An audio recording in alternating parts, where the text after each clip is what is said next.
So iban pa nga balita pagpatuman sang 300% nga saka sa real property tax sa Iloilo City mabugat para sa pila ka retirees. Pag-update sang RPT ginamando sang layisuno sa anay City Assessor sang syudad. Ini ang gintutukan ni Kim Salinas. Hindi lang mga negosyante ang nakabatsyag sang pagsaka sang real property tax sa Iloilo City, kundi bisan ang mga ordinaryo nga pumuluyo sang syudad. Kasubong nila sang 74 anyos nga retiree nga si Nestor nga nagapuyo sa isa ka subdivision sa barangay Quezon, Arevalo, Iloilo City. Nagaobra ini sang unay sa isa ka drug pharmaceutical company antes magretiro.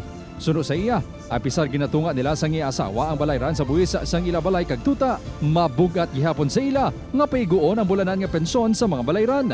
Ginabantad 2,000 ang saka sang RPT sa ila propiedad. Sugod ya ginpatuman ang ordinansa. Full budget lang yan para may abutan naman sa sunod bulang. Mga pinat man ito. Hindi saka kung ano. Imbis nga berakal mo ka budget mo ka tustulian mo. Kung taling kung punubo nila tani, okay lang tani. Suno sa anay Iloilo City Assessor's Head nga nagserbe halin 2003 to 2019, ginamando sa idalom sang local government code nga i-update ang real property tax sa tagsa 3 ka tuig. Ginpaathag man sini nga hindi tanan nga propiedad nagasaka ang RPT. Kung once develop ang imo lugar, natural masaka ang RPT. Kung hindi naman develop, for example, may mga establishment na sa una, gulpi na sunog, whatsoever, kaya wala na subong, hindi na progreso, manubo man na sa on the revision. Sa kaso sang syudad, imbis kuno nga 20% ang ipatuman nga assessed value sa mga residential houses, kasubong sa iban nga lugar, 10% lang ang ginapatuman. Ginhalimbawa ni Pareño nga kung ang isa ka propiedad ang nagabalor sang 2 million pesos base sa fair market value, ang assessed value sini ang nagabalor sang 200,000 pesos.